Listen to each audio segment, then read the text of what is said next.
Bom dia, boa tarde, boa noite. Eu sou o professor Fábio Modesto e vamos hoje na aula de sistemas operacionais ver semáforos.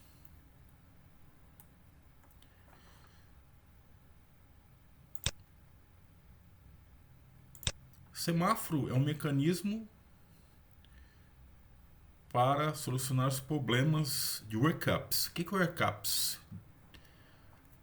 É aquela questão de produzir exclusão mútua. A ideia do semáforo foi inicialmente pensada por Dijkstra, que, para quem já está estudando computação há um bom tempo, principalmente estruturas de dados, Dijkstra contribui com bastantes algoritmos aí na área. Então, semáforo é um mecanismo que envolve utilizar uma variável compartilhada, em outras palavras, uma variável global, uma variável que todos os processos podem acessar. Essa variável a gente vai chamar de semáforo.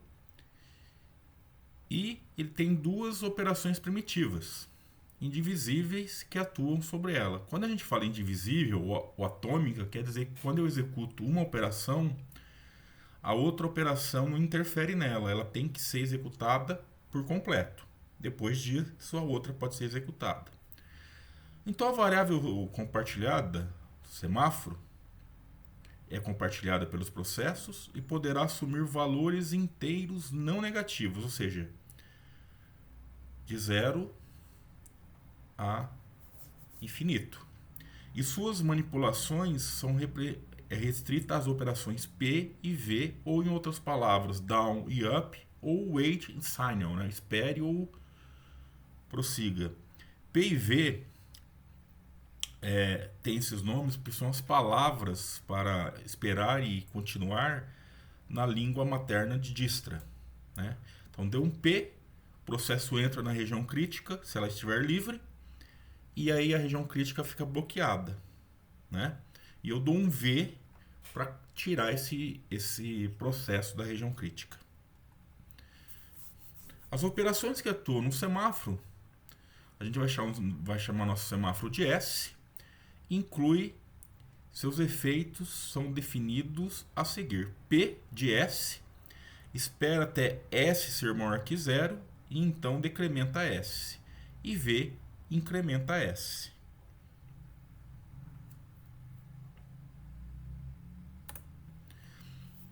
A primeira implementação do semáforo foi feita com espera ocupada.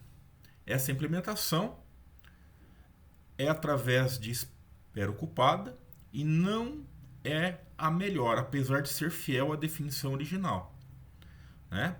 Então eu tenho P de S e V de S. P de S eu espero até que o S seja maior que zero, então o S é decrementado e P e V incrementa S. Então eu faço um teste, é um laço, faço um teste. Se meu S for maior que zero, né? Se meu S for maior que zero, eu entro na região crítica. No momento que eu entrei na região crítica, eu vou decrementar S. Então eu vou dar um S igual a S menos 1, para o S for zero. Se o S é zero, se algum outro processo quiser entrar, ele vai verificar o valor de S. Opa, S é zero, eu não entro. O processo que está na região crítica faz a sua execução e aí eu incremento S para S ser maior que zero. Quando S for maior que zero, significa o quê? Significa que a região crítica está livre, e aí o outro processo pode entrar.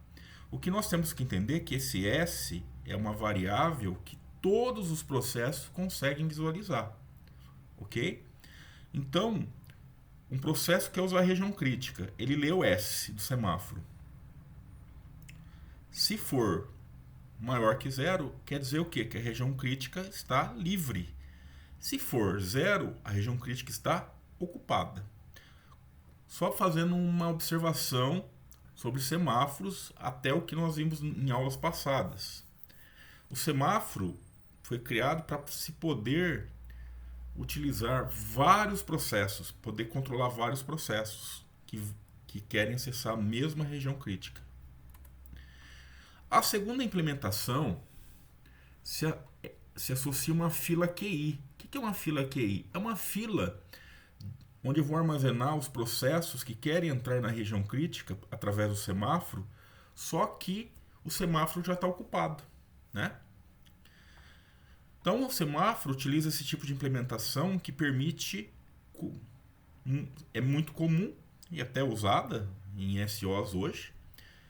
As primitivas P e V apresentam o seguinte significado: P de S. Se S for maior que zero, então eu decremento S. E o processo continua, se não acorda o processo da fila QI. Se V, eu executo um V, se a fila QI está vazia, então eu incremento SI, que não acorda um processo da fila. Mais para frente a gente vai ter um exemplo disso aqui. Tá? Mas que nós vamos ver bem ilustrativo sobre essa questão. O semáforo é um mecanismo bastante geral, né? Ele resolve o problema de sincronismo e exclusão mútua. Nós temos o semáforo geral. Se o semáforo puder tomar qualquer valor inteiro e não negativo, eu tenho o semáforo binário. Só se tomar dois valores, 0, 1, ou verdade e falso, né? Sincronização de processos baseados em condições, né? Então eu determino uma condição para eu sincronizar os meus processos. O que é sincronizar o meu processo? Se eu tenho vários processos para usar a região crítica e a região crítica já está sendo utilizada por um outro processo, esses processos têm que aguardar aquele processo em particular sair da região crítica. Então, a sincronização de processos baseada em condição nos traz que cada condição é representada por um semáforo. Isso aqui é muito utilizado no problema produtor-consumidor, que nós vamos ver mais para frente. Se um processo precisa verificar se uma condição é verdadeira antes de prosseguir, então eu verifico um processo que entrar na região crítica, eu vou verificar o semáforo P de S. Se a condição for falsa, ou seja, se meu S for zero, eu bloqueio esse processo. Por quê? Se meu S for zero, quer dizer que a minha região crítica está o quê? Ocupada. Caso o meu S seja maior que zero, ou seja, se a condição for verdadeira, o processo continua. É aquele caso do 0 e 1. Né? Se a minha região crítica está ocupada, meu S é zero. Se a minha região crítica está livre, meu S é maior que zero. E aí, na hora que o processo entra na região crítica, esse S é decrementado para zero. Tá? Então, normalmente o S vale 1 ou 0. 1 cheio e 0 ocupado. Se um processo torna uma condição verdadeira, deve sinalizar isto através de semáforos, usando o V de S. Né? Então, o que o V de S faz? Se a fila de processos não estiver vazia, né, ele desbloqueia o processo. Se a fila de processos bloqueados estiver vazia, incrementa S. Né? Então, eu incremento S. Para quê? Dizendo que eu não tenho mais nenhum processo na fila, então eu posso receber novos processos. Se não, vai para a fila e é aquela fila que vai ser executada passo a passo. Então, essa é uma estrutura geral do semáforo. Né? Aqui a gente está usando down, então é P no lugar do down. Né? Vou até fazer uma anotação aqui. Aqui é P. E aqui é V. Né? E aqui eu tenho a fila de processo. Ou seja, se a minha região crítica já está ocupada por um processo, todos os processos entrantes vão para essa fila. Quando esse processo executar um V para sair, ou seja, ele vai decrementar isso aqui, né? O processo sai, ele decrementa. né? Então, o próximo processo da fila vem para cá, né? Até essa fila for zerada. Enquanto essa fila tiver processos e outros processos que quiserem entrar no semáforo, o que vai acontecer? Esse processo vai vir para o fim da fila, tá? Aqui nós temos um exemplo. Veja lá. Eu tenho uma região crítica, meu processo está em 1, tá? Então quer dizer, região crítica livre, apareceu um processo. O que vai acontecer com o meu semáforo? Vai executar um P.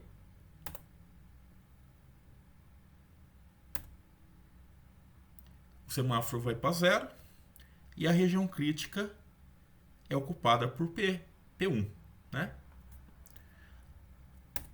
Aí surge P2, né? Só que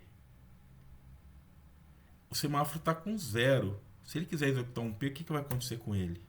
Olha lá, está em 0. P2 vai para o começo da fila.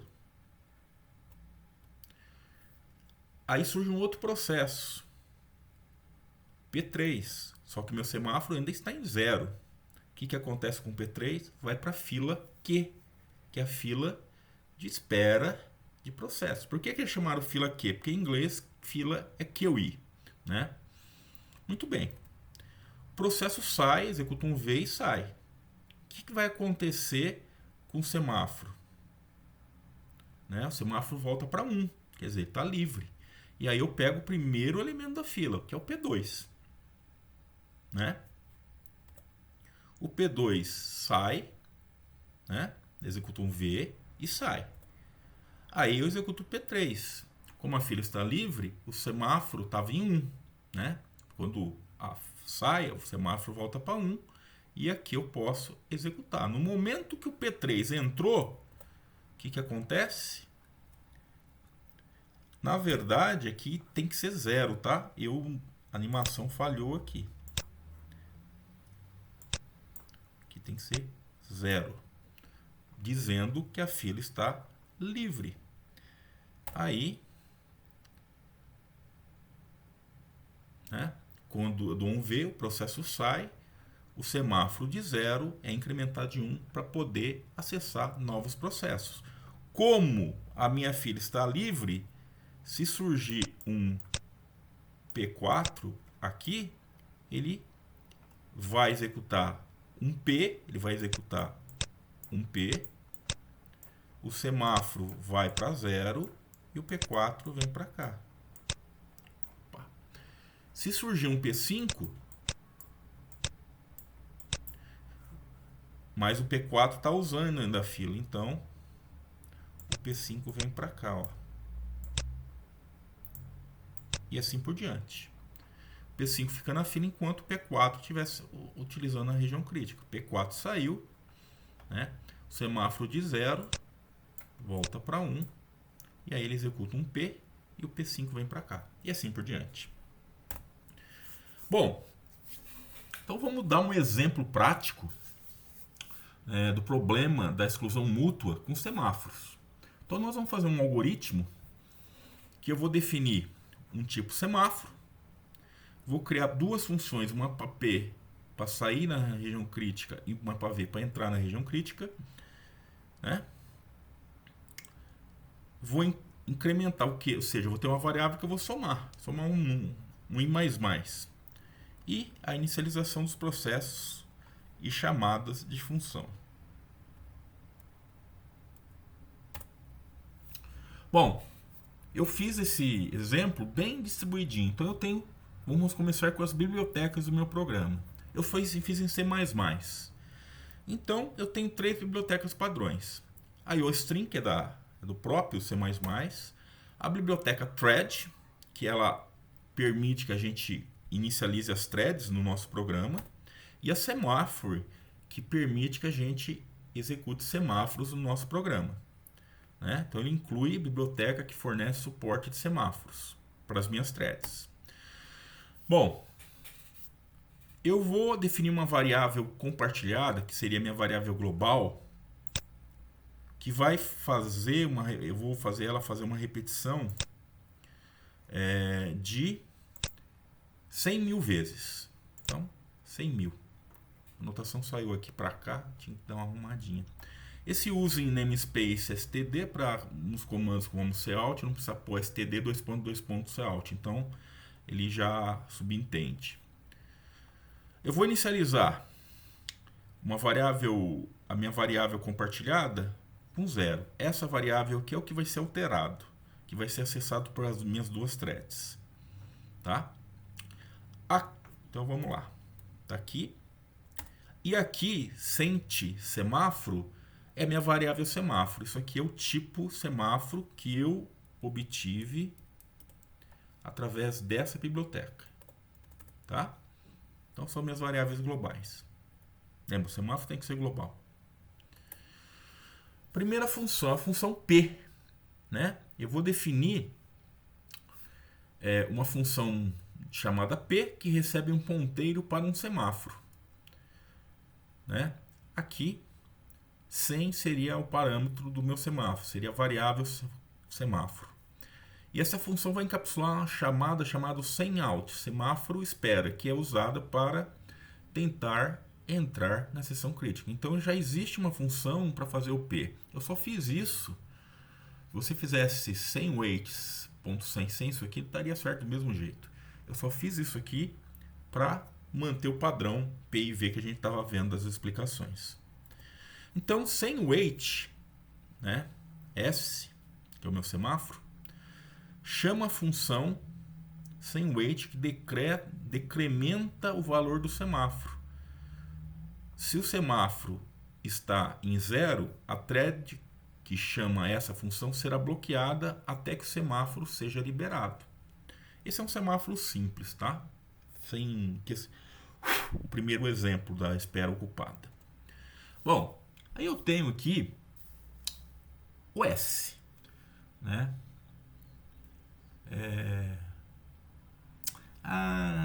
O V, aliás, aqui é o V. Eu recebo o semáforo S e o V, o que ele vai fazer? Ele vai executar o SemPostS, que é o que incrementa o semáforo, ou seja, quando o processo sai da região crítica, meu semáforo que está em 0 vai para 1. Então é feito por aqui. Aí eu tenho minha função incrementar. A função incrementar vai ser a função que será executada pela minha thread. Eu já usei em outras aulas o C em vez do C++. Mas verifique o C++, ele é muito mais simples de usar essa questão de thread que o C. Tá? Então, será executada por cada thread. O que essa função vai fazer? Primeiro, vamos voltar aqui. Ela vai ter um laço que vai repetir o quê? 100 mil interações. 100 mil vezes o quê? Essa atualização aqui. Ó. Então, aqui eu entrei no semáforo. Tá? Tento entrar na região crítica. Se o semáforo estiver disponível, ou seja, se o meu semáforo for maior que 1 ou maior que 0, vamos dizer assim, minha região crítica está livre. Entrei. Quando eu entro, o meu semáforo vai para 0. Por quê? Porque eu estou atualizando aqui, ó, a minha variável compartilhada, o meu recurso compartilhado, que é uma variável global. Quando eu termino essa execução atômica, que é só atualizar uma vez, eu libero o semáforo. O semáforo que estava em 0 vai para 1. Beleza. Aí vamos para o programa principal, só isso. Aqui eu estou criando o meu semáforo. Então, sem init, isso aí vem lá do include semáforo. Inicializa o semáforo com um valor inicial de 1. O segundo parâmetro, 0, que indica que o semáforo é usado entre threads do mesmo processo. Aqui, ó, 0 e 1. Tá? Então, aqui eu estou inicializando o meu semáforo com 1, dizendo que a região crítica está livre. Se eu pôr 0, ela vai entender que está ocupada. Entendeu? Esse 0 aqui é isso aqui. Esse parâmetro indica que o semáforo é usado entre o mesmo processo. Estou criando aqui as minhas duas threads. Thread 1 incrementar, que é a função que eu executo, thread 2 incrementar. Lembra que quando a gente usava o C, tem aulas anteriores que eu usei o C, eu tinha um conjunto enorme de parâmetros, né? Aqui o C++ ele simplifica para mim, tá? Então eu estou criando a primeira thread, ela vai executar isso. Estou criando a segunda thread e vai executar isso. Então, enquanto eu estiver atualizando a variável contador compartilhado com essa thread fica bloqueada, porque eu estou usando semáforo. Na hora que eu atualizei e dei um V aqui, essa thread pode ser executada. Aí eu tenho aqui os meus joins, que é para esperar todas as threads terminarem a execução, né? Como nós já vimos anteriormente. Só que você vê que aqui não precisa pôr parâmetro nenhum, que nem no C. Aqui eu estou mandando imprimir na tela o valor final do contador compartilhado, ou seja, o valor final depois da execução das duas threads. Lembrando que aqui eu estou executando 1 milhão de vezes, aqui 100 milhões de vezes e aqui 100 milhões de vezes. Mas você tem que entender que não necessariamente, né? Então eu vou executar primeiro essa para depois essa, né? Ou seja, se a gente voltar lá atrás, podemos pegar aqui, incrementar, ó, 100 milhões de vezes. Ou seja, só depois que eu executei 100 milhões de vezes, que a thread 1 libera, usando um V, e a thread 2 é executada. Tá? Aqui eu tenho essa função sem destroy, que é para destruir o semáforo, né? Destrói o semáforo, liberando qualquer recurso associado a ele. Isto é uma boa prática para evitar vazamento de recursos. E o nosso programa é isso. Olha o que vai acontecer na saída. Valor final do contador, 200 mil. Né? Era 100 mil e 100 mil. Então, 200 mil. Né?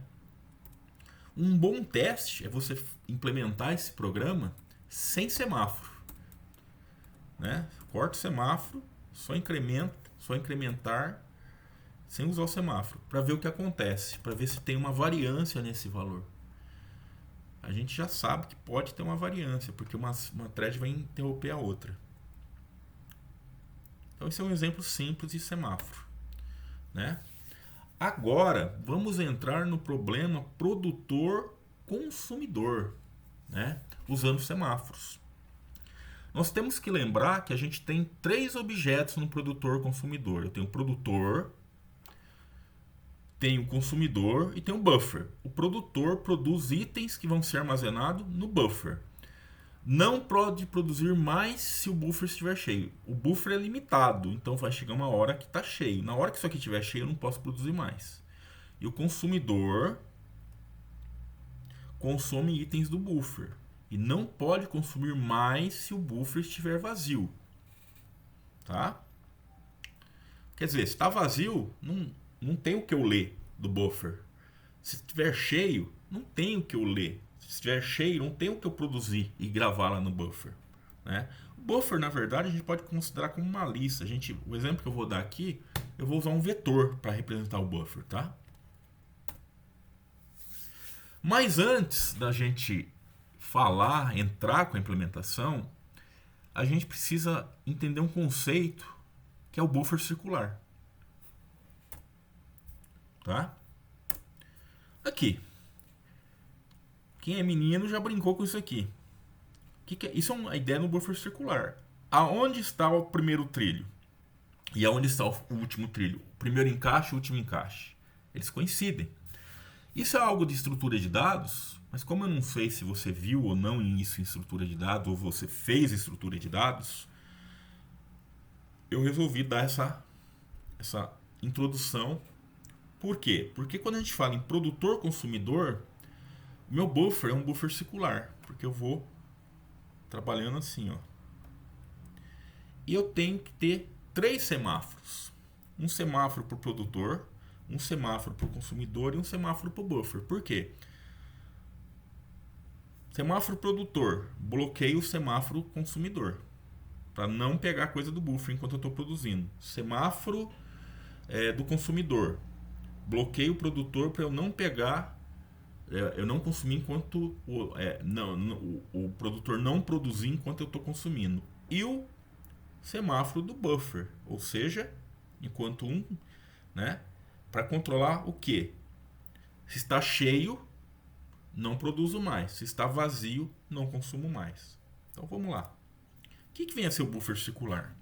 O buffer circular, ou circular buffer, ou também conhecido como fila circular, normalmente na estrutura de dados você vai ver isso como fila circular, ou ring buffer, ring de anel. É uma estrutura de dados que utiliza um espaço de armazenamento fixo, organizado como um ciclo fechado. Quando o final do buffer é alcançado, o próximo elemento é escrito no início da estrutura, desde que o espaço esteja disponível, ou seja, se não tenha nada armazenado naquele espaço. É muito usado em sistemas embarcados, redes e aplicações de tempo real para gerenciar fluxos contínuos de dados sem precisar mover os elementos já armazenados. Quais são as características principais do buffer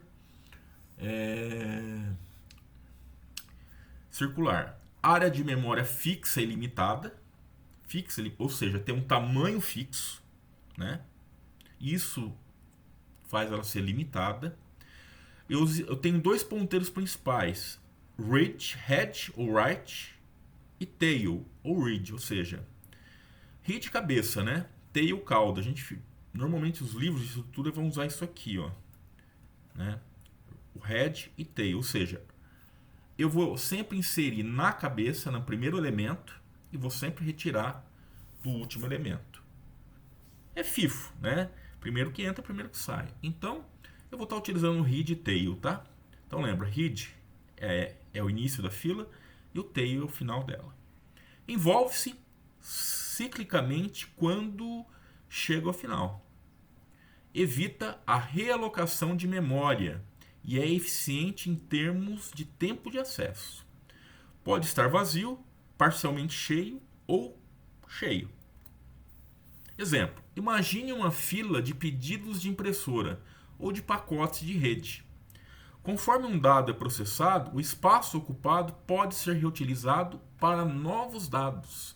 A fila de impressora usa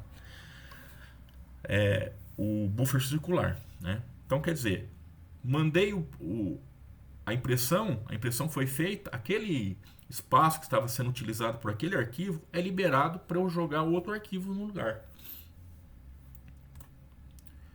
Bom, nós vamos dar o exemplo de buffer circular usando como base um vetor, um array, né?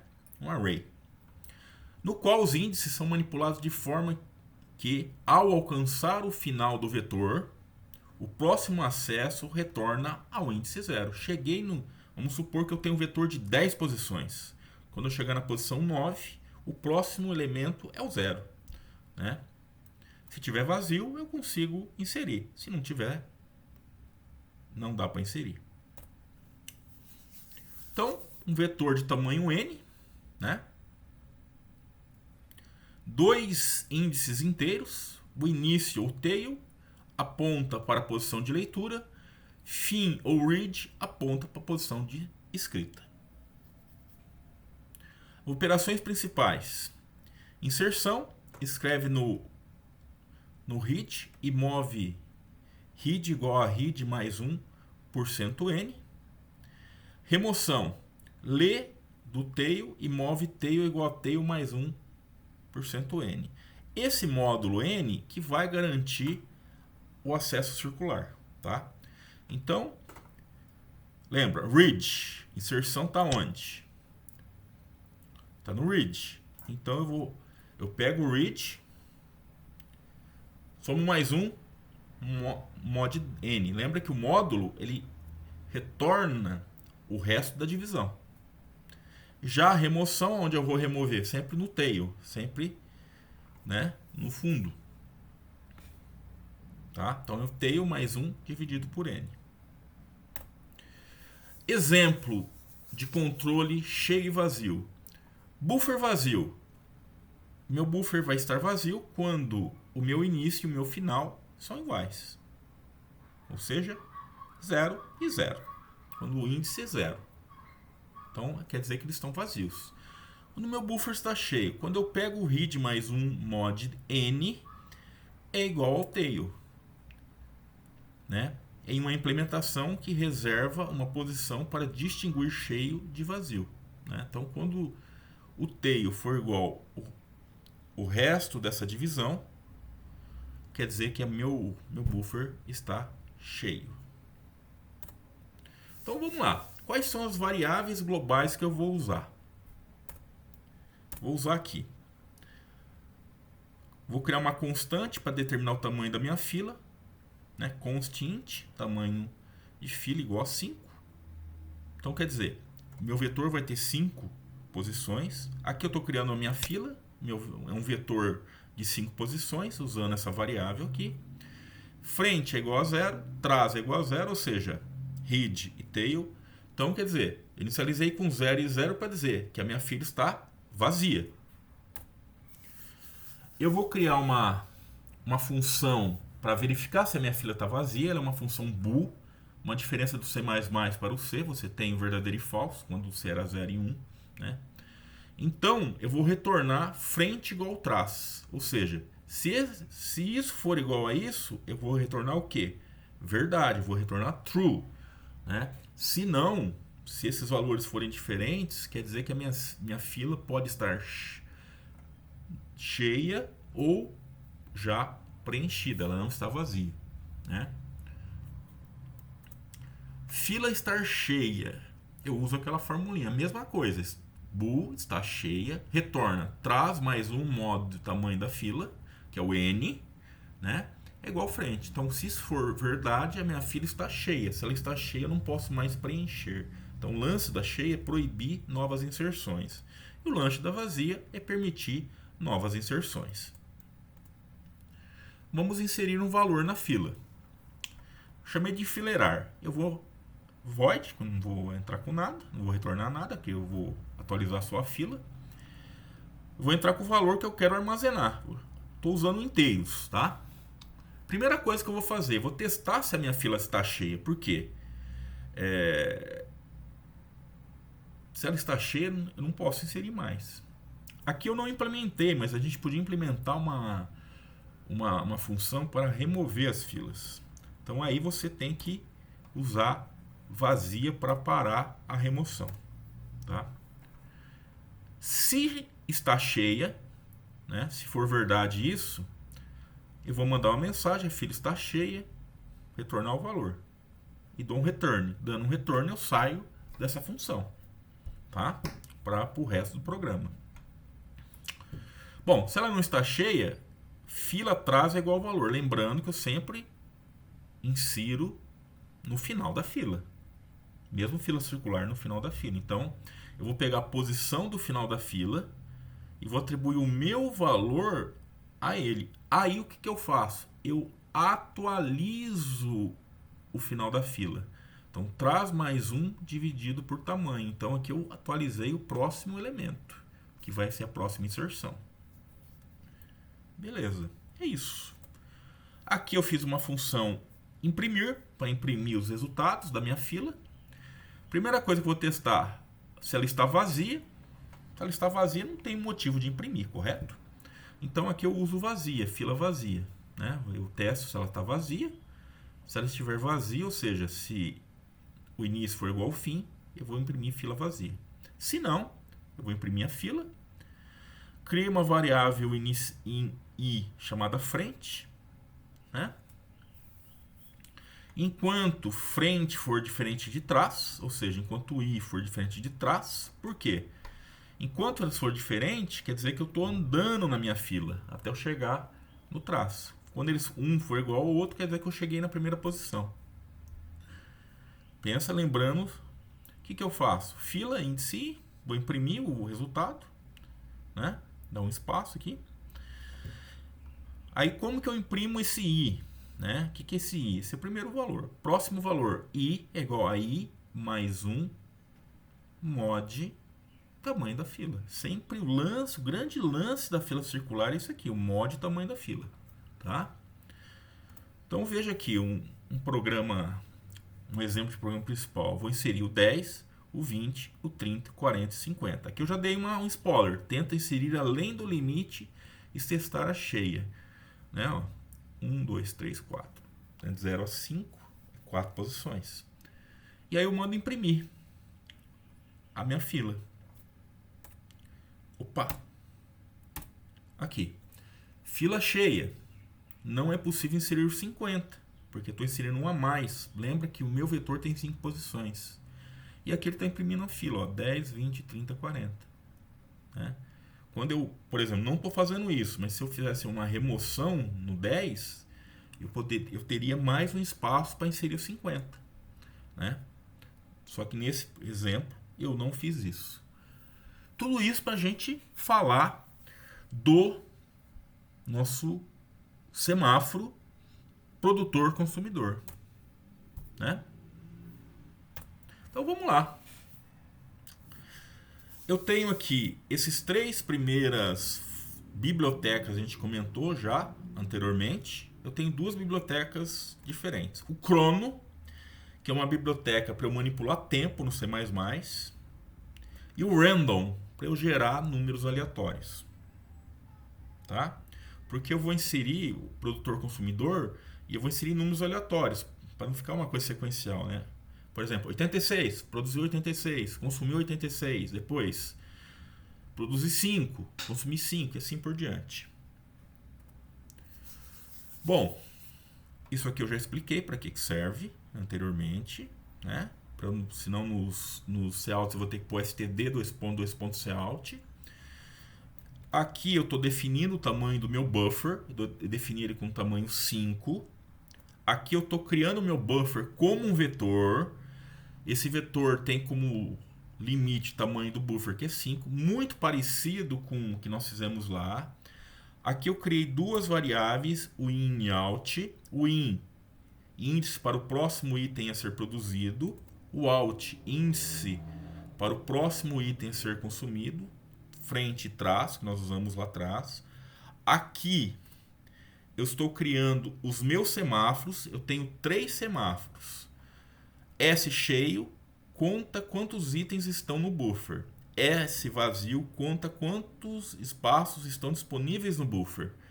S mutex garante a exclusão mútua do buffer. Esses 2 primeiros, um é usado pelo produtor e o outro é usado pelo consumidor. Por quê? Se está cheio, o produtor não pode produzir. Mas se está vazio, o consumidor não pode mais consumir. Né? Consumir vazio não existe. Bom, aqui essa função, a função P e a função V nós já comentamos anteriormente, tá? Tá lá no slide 32 e 33. Eu peço que você retorne lá e reveja, mas esse é para eu entrar na região crítica e esse é para eu sair da região crítica, ou seja, esse decrementa o S e esse incrementa o S. Lembra, S0 bloqueio a região crítica, S igual a 1 ou maior que 0, eu libero a região crítica. Bom, então vamos ao produtor. O produtor eu tenho um looping de 10 itens, né? Vou produzir 10 itens.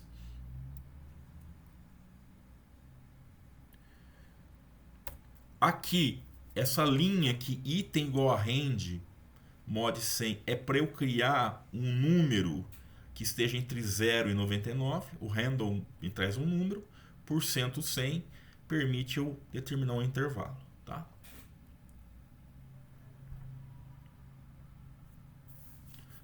Ah, eu quero de 0 a 50. Coloca 50 aqui, no lugar do 100. Certo? Aí nós temos esta linha aqui, que é uma linha de tempo.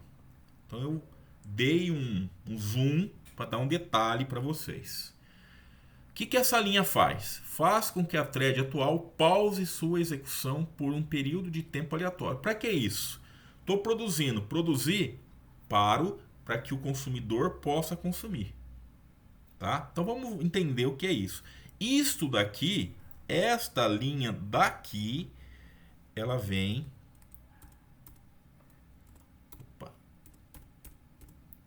daqui, ó, do crono, tá? O include crono. Então, primeira coisa, this thread. Thread que está sendo executada atualmente. Não precisa pôr o nome da thread. Estou falando para ele assim, ó, a thread que está em execução vai ter que dormir por, sei lá, x milissegundos. Então, é isso que significa. 2.2. Sleep for. Faz com que a thread atual tirar uma soneca. Então, é isso que faz a thread dar um... Suspender ela. Né? Suspende. Ela dá um... Não é bloquear, é suspender. Né? Lembra-se que bloquear é quando faz entrada e saída. Aí eu tenho essa estrutura aqui. Crono, milissegundos, significa o quê? Manipula o tempo, ou seja, determina o tempo de dormência, milissegundos. Se for seconds, tem outros parâmetros do crono. Aqui nós estamos usando milissegundos, tá? E eu tenho aqui rand por 100.000, ou seja, a thread irá dormir por um tempo aleatório entre 0 e 999. Lembra que aqui é 1000, lá atrás é 100, tá? Então, por quê? Cada 1000 milissegundos equivale a um segundo. Então, 999, né? Então, de 0 a 999. Ah, eu queria que fosse o número 1000 tivesse incluso aí, né? Você teria que pôr aí 0 a 1000, né? Aí você aumenta, porque se lembra, é de 0 a tarará. Então é isso que isso significa. Então essa linha faz o quê? Vai falar assim, ó, thread, você vai dormir por um número aleatório de milissegundos que pode variar de 0 milissegundos até 999. 100 milissegundos, 500 milissegundos, 30 milissegundos e assim por diante, tá? Se você aumenta esse número aqui, você aumenta esse período aqui, tá? Voltando ao nosso código. Aqui eu vou esperar por um item disponível no buffer, ps vazio, quer dizer, estou dizendo que o buffer está vazio, né? P vazio. Então eu vou esperar um item para ser consumido, né? Se tem ou não. Aqui eu espero o acesso exclusivo do buffer, tá? Aqui eu vou estar adicionando ao meu buffer o item produzido, que é esse número aqui, é um número que vai variar de 0 a 99, pode ser qualquer número, depois a gente vai ver na execução como que vai ficar. Isso aqui, voltando aqui, isso aqui é uma mensagem, produziu, e eu vou imprimir o item que produziu. Aí o in. O in eu vou fazer in mais um mod tamanho do buffer. Vimos isso lá no circular. Ou seja, para eu ir para o próximo posição livre do buffer. Aí eu vou dar os meus v's para liberar liberar o acesso ao buffer e indica que há itens disponíveis no buffer. Esse cara faz isso. Isso aqui faz o seguinte, vazio, quer dizer, eu vou produzir. Isso aqui meu buffer está vazio. Eu vou inserir alguma coisa. Isso aqui está cheio, quer dizer, tem alguma coisa no buffer já. Agora vamos ao consumidor. Também vou fazer um looping de 10 itens. Tá?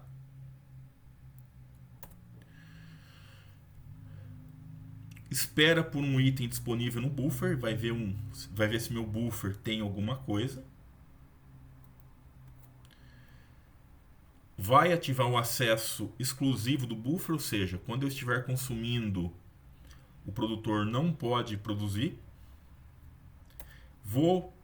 Aí o que eu estou fazendo aqui? Estou fazendo o inverso. Estou pegando um elemento do buffer, que eu chamei de out, né?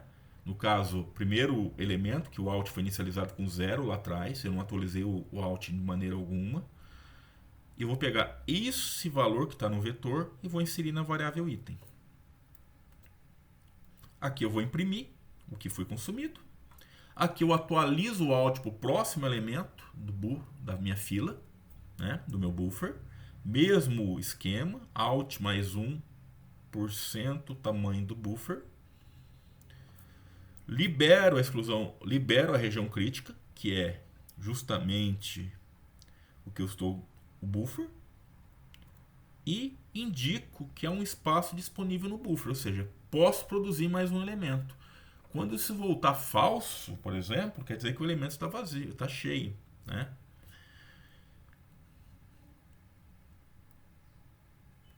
E aqui eu tenho o mesmo processo de tempo que nós vimos anteriormente. Vai simular um tempo de consumo do buffer, tá?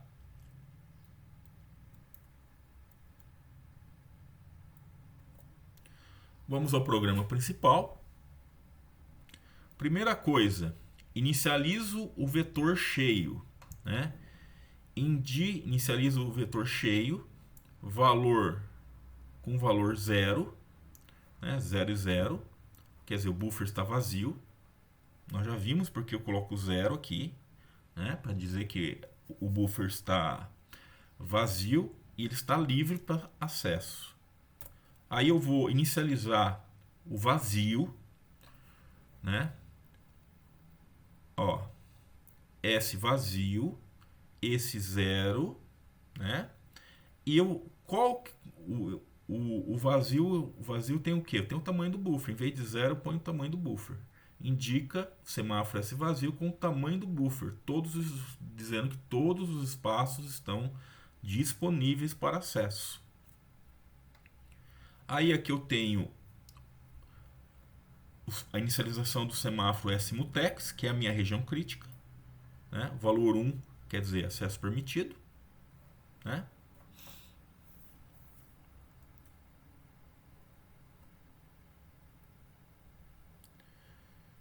Aqui eu vou criar duas threads, uma thread T1 para o produtor, uma thread T2 para o consumidor. Join aguarda a conclusão do produtor e consumidor, toda a produção, né?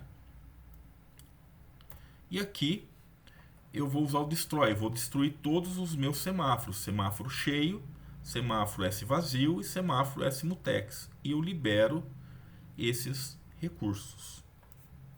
Agora vamos ver a execução. Olha lá.